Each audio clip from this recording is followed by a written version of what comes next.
Hello! Tito Doc here!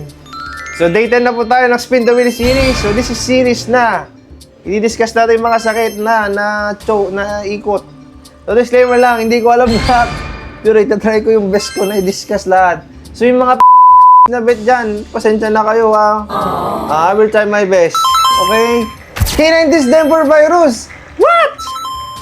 Sad news lang, no? Commercial break. Meron akong naging client recently. Hindi nakasurvive ng CDV. So, you will be missed, Rido. No? Love ka namin dito. So, hopefully nakapagpahinga ka na rin. Pero, canine distemper, this is a no-joke disease. This is very contagious. At the same time, very fatal. Especially if naapektuhan ng nervous system. No?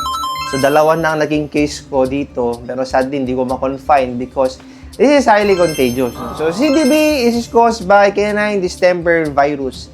So, it affects 3 systems. So, pwede po tayo maapektuhan ng sa skin, yung cutaneous, yung kakapal, yung hard pad disease. At the same time, meron din tayong mga respiratory system na problema.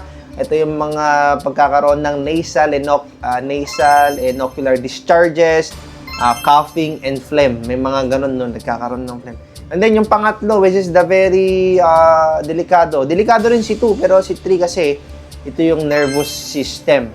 Naapektuhan po dito yung kanyang nervous system. So, nagkakaroon po yan ng seizures, tremors, and yung tremors, ito yung involuntary movement, no? So, ang incubation nito, medyo matagal po bago magpakita ng signs. Minsan, up to 3 weeks before magkaroon ng severe signs, akala natin, okay na siya. Pero yung pala, hindi. So, may gamot po ba dito? Sadly, wala po tayong specifics na gamot na tumatarget sa CDV. Pero ang ginagawa po ulit is supportive and symptomatic treatment.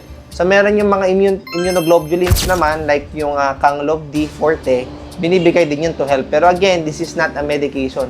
This is supportive therapy. Kaya hindi pa rin natin mag-guarantee na gagaling siya. So, ano ba yung mga pwedeng gawin pa dito? So, pwedeng gawin, kadalasan talaga take home yan na i-tinitreat. Unless, meron pa tayong mga canine distemper facility na malapit.